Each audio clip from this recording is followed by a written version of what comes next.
8 seconds. That's how long our cameras blinked at 2 a.m. That blink is how I slipped into the boardroom and found a $9 USB that proved my CEO was stealing millions and framing the only honest man in here. They sent me a picture of my 12-year-old and tried to scare me away, but they threatened the wrong janitor. I'm Sam, and this is how I exposed a billion-dollar lie. Welcome to Still Talking Tales, where we inspire you on the go. Subscribe and turn on post notification as we get down to how it all happened. It's 2:13 a.m. and I'm kneeling outside the boardroom of Hargrove Technologies with a ring of keys in my hand and my heart rattling in my ribs like a trapped moth. The East Wing lights stutter at exactly 2 a.m. every night. I know this because I know everything about this building, the way a parent knows a child's life from a crowd. When they blink, the cameras blink. 8 seconds. That's my window. The deadbolt is already bumped. The card reader, I press Jenna's little black device, friendly glitter, onto the plate. It vibrates in my hand. The light goes green. My phone rings. 3 pulses. Only Jenna uses that pattern. One person. I let it ring. The door opens slowly. The boardroom smells of money and stale coffee. The brass globe in the corner, one I've polished 100 times, glimmers like a moon. The table is spotless. The monitor's dead, but I know what we planted here. Cameras hidden in the crown molding, mics in the lights. Tonight, the room is an eye, and I know I'm not alone because the hair on my arms lifts at the same second I hear someone speak. "Nice timing, janitor," a voice says from the darkness. I can't see him yet, but I know the cologne, expensive and aggressive, like citrus sharpened into a blade. "You're intelligent," he tells me, "but you're not untouchable. Remember that when your daughter walks to school." A small red light on the globe flashes once. Recording. My fingers tighten around the keys. For Leela. For the promise I made on a night with more tears than air. They say walls have ears, but in my world, it's the janitor who sees and hears everything. I'm the one you pass by without a second glance, the one who removes your garbage, fixes your mess, keeps the lights from being dark for longer than a few seconds, and inadvertently invisible through need. But invisibility is a power, and one evening, that power changed my life and everyone else's in this glass skyscraper forever. Outside the city was neon and rain. Steam spurted from subway gratings. Within Hargrove Technologies, behind the frosted glass logo and lobby water wall that whispers syllables you can almost decipher, the building was a silent cathedral. The nights were mine. The servers hummed like a hive behind the blue LED wall. The elevators groaned open at the gentle tap of a key. The thermostats clicked into 2 a.m. mode. And like clockwork, the lights in the East Wing flickered. 8 seconds, skipped heartbeats. I've been here 5 years. 5 years spent polishing brass until I can see my face in it, figuring out which tiles squeak, collecting little facts about people who don't know you're listening. Facts such as the CFO, Miss Benton, chews mint June when she's dishonest. The legal director sobs in the bathroom every December 15. The CEO, Mr. Hargrove, drums his wedding ring on the table when he's about to say no. I did not start my life planning to learn these sorts of things. I was a #1 engineering major at the State University before all of this. I love to take things apart and put them back together again, just to shave a second off their function. I wanted to build something that would outlive me. I had a scholarship, a part-time lab job, and a map of the future pinned on the wall in my head. Then, Maria fell ill. You don't believe the word tumor will sit on your kitchen table and drink your coffee, but it did. It ate time first, then savings, then sleep. I married her in sunlight between chemo cycles, Leela her heartbeat in her belly. The day we came home with Leela was the day the hospice nurse taught me how to make a bed with someone still in it. "Promise me," she panted one night, skin too hot, Eyes too bright? Promise me you'll never leave Leela to be lonely in this world. I vowed on my lips, on my spine, on all possibility I could still imagine. And then Leela was born, 9 pounds of indignation and wonder, and Rhea remained only 6 weeks after that. I dropped out. I took the first job that would have me, and then the next, and then the next. Hargrove Technologies hired me after one night I replaced a fluorescent tube in the lobby while being overseen by a vice president who told me, "You're quick." I never lost learning. At night, when Leela slept, I'd extract borrowed programming manuals and electric codes, view videos in a hush. I read Leela stories of the stars because the stars are something that nobody can take back. She adored Orion. "That's your constellation," I told her when she was 4 and demanded to know why the sky had a belt. "Why?" she asked with eyes wide open. "Because you're a fighter," I said to her. She'd laugh, rich, bell peal, and point to 3 lights in a line as though she'd invented them.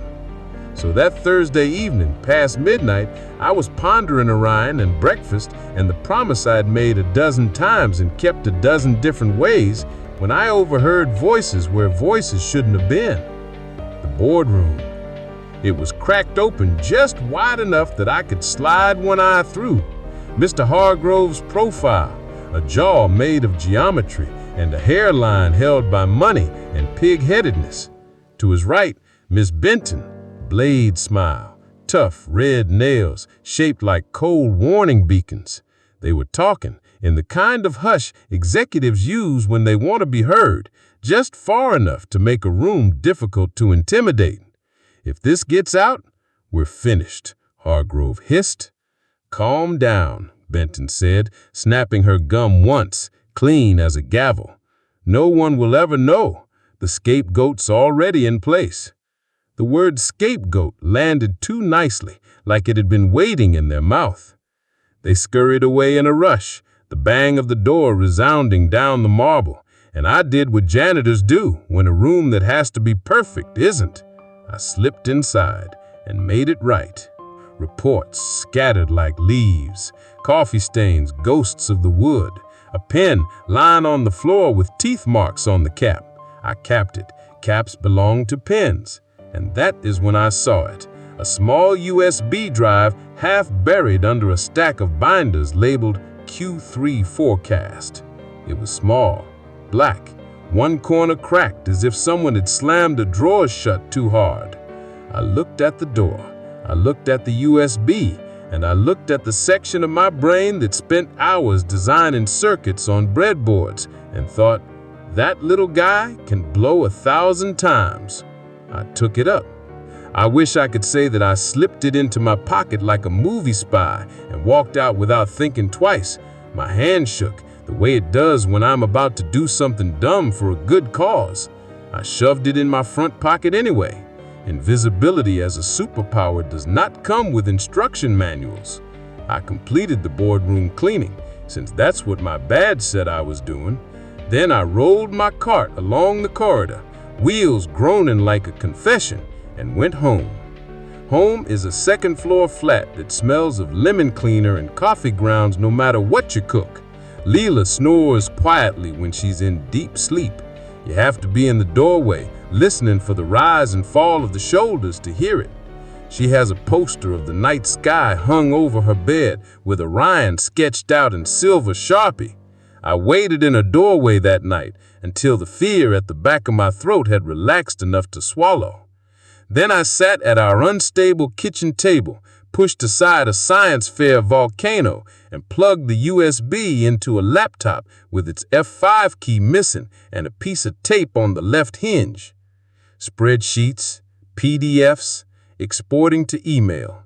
At first it was boring, the kind of boring that means someone thinks boring is code for bad. And then there were the numbers that started to fight amongst themselves. Money that went where money should not have gone. Payments made to people who were not in fact vendors. Shells invoicing shells, referencing shells that reference nothing but a generic stock photo of a handshake. I read, I scrolled. A headache burst behind my eyes, and then I found the file that gave me cold sweat. Subject: Transfer Protocol Reacquisition. To Benton from Na Hargrove. If we roll out Phase 3 in next quarter, we transfer pension liabilities to buyer obligations. Sale complete. We dissolve the board, walk out with compensation package, and leave new company to swallow the downsizings. Patel signs. End of story. Patel. Mr. Patel is the kind of man who says hello by name, good morning, and really means it. He brings you coffee when it's cold. He remembers your child's science fair and wants to know how it went. He left a Post-it note on my cart once that said, "Your floors shine." You get this place up on its feet more than anyone in here. He had drawn a little smiley face with a tie. He was going to be their fall guy. The emails kept coming. There were password-protected attachments Jenna would later break into with sick amusement. Pictures of signatures, teasers of press releases, a scan of something I had no right to see, a 19-year-old warrant out of Oklahoma, another face, another haircut, the same jaw. Nathaniel Hart, a.k.a. Nathan Hargrove. Fraud. Rebranding, it seemed, wasn't just for companies. I closed the laptop and hid my face in my hands. I thought about going to the police. I thought about losing my job and my health coverage and the roof above my daughter's Orion poster.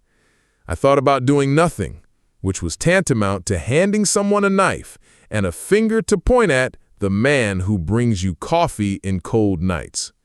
I thought about Maria. I called Marcus the next morning at a Greasy Spoon's public payphone because it seemed more secure.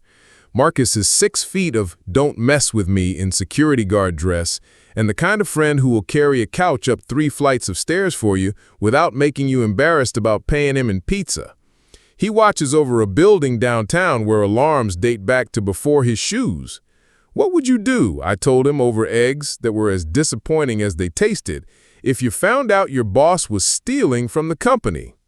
He sat for a long time over his coffee, as though there were scales inside his head. I'd keep my nose out of it, he said finally. People like me don't hurt people like them. And you've got Leela. Don't go being no hero, Sammy. I nodded like I said yes, but I hadn't. I sent Mr. Patel a secret letter. Inspect the accounts. You're being framed. I printed it off the HR copier because irony is like peppermint, and I required something sweet to follow the terror. The office went electric the next day. People moved faster, doors closed harder. Mr. Patel came into a meeting with his chin up and left with a box. They called it restructuring. They called it temporary. They called him a problem. Security doubled. Yawning cameras became unblinking ones. HR called me in to inquire if I had seen anything unusual. I informed them I had seen a VP use the dishwasher as a trash can, and they both laughed, and I laughed. And when I went back to my locker, a note was slipped into the hinge. Mind your own business, or your daughter will pay the price. It wasn't handwritten. Mail clipped from a magazine, glued on like Halloween. A picture of a star glued beside it. Orion. I am not easily scared, but that scared me. I started carrying my phone even when I was mopping. I started recording more in my tiny black notebook. Who stayed late, which computers were left on at the console, the time of a meeting that was not scheduled. I mapped the cameras. Even glass has seams, and I knew all of them. That's when I met Jenna. I didn't know her name initially. I only knew that she was the type of tired you're when you're fighting against a machine that won't listen to you. She was huddled over in the server room, arms cradling head on the keyboard, air cold with the hum of 1,000 small fans. "You okay?" I asked, because I'm that type of person who asks even when they're not meant to be seen. "The ghosting staging server," she grumbled. "The cache is full, and the backups are helpfully, vocally silent."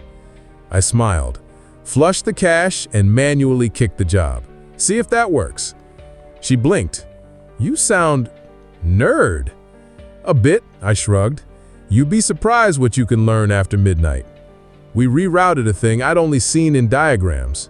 The graph on her monitor eased from storm to calm horizon. She was small-boned with smart eyes and hair that did whatever it wanted. Her badge said J.L. Cortez, IT Associate. Her mug said, "Not all heroes wear capes. Some wear hoodies." "Thanks," she said. "You're Sam, right?" I nodded. "Jenna," she said, extending her hand like I was human, not a cart. "I owe you a coffee." We'd shared that coffee 2 nights later at 3 in the morning under the blue light of vending machines. I told her about the USB, about Mr. Patel, about the note with Orion taped alongside it. She didn't believe me, then did, then didn't, mind like a coin flipping. "Show me," she said. So I did. Her face went mute. "If this is what I think it is," she said slowly, "we have to do something." "We?" I asked, scared and grateful. She rolled her eyes. "You think I'm going to let you try it alone? You're brave. Please tell me not stupid." "I'm trying my best not to be," I said. We began meeting in secret. The server room at random times, the Carter garage in the morning when the night shift ends and the day shift rolls in. We spoke softly in a way that was a prayer and a threat. We taught me about metadata and checksums. She taught me about which elevator skips when it is under stress and which janitor closet vents into the executive admin hallway because a contractor accidentally cut the wrong pipe in 2014 and the repair never went through. We found that we both had been overlooked, underestimated, told to wait. She had been overlooked 3 times for advancement to men who shared a golfing friend. I had been issued a mop and told to be grateful, as if gratitude and aspiration were the 2 sides of a seesaw. We seated cameras, tiny ones that resembled fasteners and caps for smoke detectors. We fixed one in the crown molding of the boardroom where the trim just curved enough to hide a lens. We put in a mic in the light fixture under the 3rd acoustical tile. We used my invisibility and her gear and Marcus's maps and the thing that people tell janitors where the ghosts live because they believe we've become friends with them. We had near misses. Miss Benton walked into the server room one night when I was huddled under a desk removing a cover from a vent and Jenna was fixing lag. "What do you think you're doing here?" she growled at me, disdain sharpened to a point. "Leak," I said, nodding at a water stain that I had made using a spray bottle. "The duct sweats when the temp changes. Condensation." She lifted an eyebrow. Gum crackled. She left. Security cameras caught up to me in corridors I hadn't been permitted. I called in a spill. There was a spill. I had cleaned it. Every night, something grew tighter. My chest, the security protocols, the frown knot between my brows. I had my phone hidden under my pillow, my fist around it like a talisman. Leela said something. "You good, Daddy?" she asked me one night, hair a halo around her head, Orion looming over her from the poster on the wall. "Just tired," I said. True and not the truth. "Work project tonight." "Be strong," she said and squeezed my fingers. "Like you tell me." I shook my head. And then someone messaged me a picture of her at school that day, her backpack on, standing at the curb, grinning at a friend. No words, just the picture. I sat bolt upright all night, jaws clenched until I could taste the copper. I thought about taking my daughter and leaving the city, disappearing into a town with fewer CCTV cameras and more sky. But I thought of Mr. Patel. Thought of the ones who had put their faith in a company to look after their pension. Thought of the promise I'd made on my teeth and bones and future. I called Marcus. "You're crazy, Sam," he said. Marcus, because I love you enough to say it out loud. But I'm in. With Marcus, we mapped Hargrove Tech's security like a nervous system. With Jenna, we built a safe way to copy files without setting off alarms. We found the thing we'd guessed. Hargrove was going to sell the firm to a shell of his own, which he controlled through a chain of LLCs looking like a family tree someone had burned. They would wash the steel through the sale, call it value, and fade away. We set up dead man switches, emails that would send if we did not log in within a certain time frame. We watermarked papers with inside jokes so that we would know if they popped up again. We duplicated everything, copies of the copies. I kept a copy on a thumb drive I wore as a necklace beneath my shirt and christened it Orion. Naming things after stars seems to be a shield. There were 3 other warnings. Rule of 3. Someone scratched rat on the paint on my vehicle. A blocked number called and left a 15-second playing of Leela's spring recital song. A bag of pennies, plastic, on my doormat at 3 a.m. Hundreds of them. I don't intimidate easily. That did. Jenna and I started crossing lines we never thought we would, and not just into rooms we shouldn't be. A server room night, copying files, fans humming a lullaby and a warning. A door handle creaked. We were paralyzed. I shut down the nearest rack with a finger and a prayer. Footsteps, a whisper, a scraping key. Then silence. Seconds ticked by. Somewhere a relay clicked. Jenna let out a breath she'd been holding so long it hurt to hear. We were inches from each other's faces, looking at each other, And I saw the tiny notch on her left front tooth. Her hand remained wrapped around mine, our fingers sore from metal and dust. I didn't do it intentionally. I didn't think about it. I kissed her, quick, afraid, grateful. She smiled like someone had opened a window. "Let's not get fired for making out in a server room," she whispered. "Yet." We snuck into the hall, hearts racing, a secret between us that made the risk taste like hope. The night before the board meeting that would finalize the sale, the one where they'd vote for a lie and sign over pensions that had paid for braces and summer camp and peaceful retirements, I couldn't sleep. I sat at the edge of Lila's bed and listened to her breathe. She rolled over, eyes snapping open the way kids' eyes open when a parent is present, wide, all at once. "Can't sleep?" she whispered. "Big day tomorrow," I replied. She grasped my hand and clung to it. "You always say, 'Be brave. You be brave too.'" I kissed her forehead. "I will." Morning came like a slap. I wore my best, which was still just a nice clean shirt that fit and a jacket that wasn't overdoing it. In the mirror stood a face of concern where the laugh lines used to be, but there was determination where there hadn't always been, and that was a kind of beauty. In my pocket, a drive named Orion. Under my shirt, the necklace with the copy. In my head, talking points. In my heart, a promise. The elevator trip up to the boardroom was the longest 30 seconds of my life. The lobby receptionist stared at me with an inscrutable face. The janitorial staff nodded when they saw me, eyes shining. News travels in buildings like humidity, unseen, unstoppable. There were 2 men flanking the boardroom door, their shoulders identical mirror images of one another. They appraised me up and down and guffawed without ever opening their mouths. "Can we assist you?" one of them said. "You can let me in. I possess evidence of fraud that affects everyone on the other side of this door." He took hold of my elbow. I took a breath. And then the acting general counsel, a woman with gray streaks in her hair like lightning burns, opened the door. "It's okay," she said. "Let him in." It went badly, then better, then it ignited.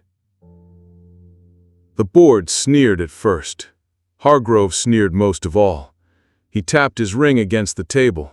1, 2, 3, and slouched back as if he had been given a gratis show. "I'm here to talk," I said to him, "about something you ought to see before you vote to sell this company." "Who's that?" Hargrove inquired, as if the individual who has counted how many times he tapped on his ring doesn't yet exist until he admits he has. "My name is Sam, and I hold this building up." "Then go hold it up," he said, and some laughed. I plugged the drive into the monitor. I opened a spreadsheet, an email with a subject line that made bile taste my mouth, a scanned warrant with a face and a name that was not the one they thought was the man at the head of their table. Faces unraveled, smirks dropped. Someone who never looked in my direction and insisted, "How did you get this?" I did mine. Does it matter? It mattered. Chain of custody matters. Metadata matters. We had those things. Timestamps, access logs. And that little red globe camera light at 2:13 a.m., it had captured a threat by a man in the dark. It would play later in a room with a seal on the wall, and someone would fill in the line that needed a name with the word intimidation. Hargrove's grin crumpled. Benton's gum stopped rolling. She spit it onto her napkin as if it had been glass. She started to speak rapidly, faster, fastest, and then fell silent. She stood up. She walked away. She came back with a lawyer on her phone. She said her lawyer would speak. Someone called security. Someone called police. Someone ran down the hall and didn't return. The door swings open, and that same citrus blade cologne slices through the room before I even see him. The SUV guy, the voice at 2:13 a.m. He walks in, no suit coat, jeans and a blazer. He slouches back against the wall as if this is a movie. "Look at you," he says to no one in particular, which is to say me. "You actually think you're going to win this?" There's always a point in every war where you have the opportunity to decide whether or not you're going to become the worst version of yourself in order to win. I did not. I became the version of myself who promised a dying woman that her daughter would never be alone in a world that will take your quiet and sell it back to you at a premium. "This isn't about winning," I said. "It's about saying the truth out loud." The police arrived. The general counsel tossed around terms like subpoena and fiduciary and breach. The board began tallying how much dignity they could maintain if they moved now and not later. Hargrove tried to charm. Hargrove failed. Benton was the first to break. Not bravely, not out of shame. She broke because she'd reached a line and understood that she wasn't going to cross it for him if she could remain on it for herself. She told me to, and then she broke it all to them. Journalists had gathered in a flock outside the entrance. News spread like hugs between staff. Mr. Patel strode through the lobby at midday with a lawyer behind him and his shoulders squared. He saw me near the vending machines. "You saved my life," he said, hugging me so hard my spine creaked. "I won't forget." Over the next few days, the glass spire was a lung learning how to breathe again. People moved more quietly and spoke more articulately, apologies that I didn't need and thank yous that I couldn't find the right place to put. I stowed them in my pocket with my keys. A week later, the acting CEO, her name was Eleanor Whitcomb, a woman who wore flats and spoke as if she'd just returned a student's homework, summoned me to her office.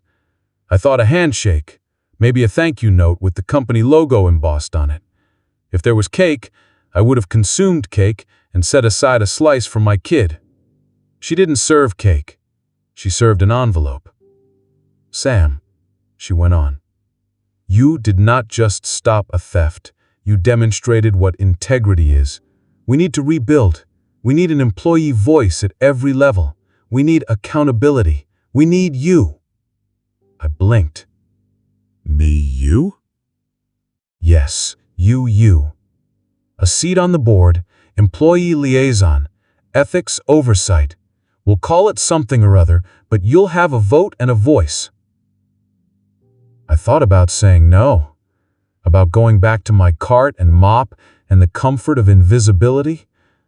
But I thought of Lila opening a college acceptance letter one day and looking up at me and saying, "We did it!" and telling Maria that I'd done the thing I promised, kept our daughter from ever feeling alone in a world that will take your quiet and sell it back to you at a premium. "Yes," I told her. "Yes."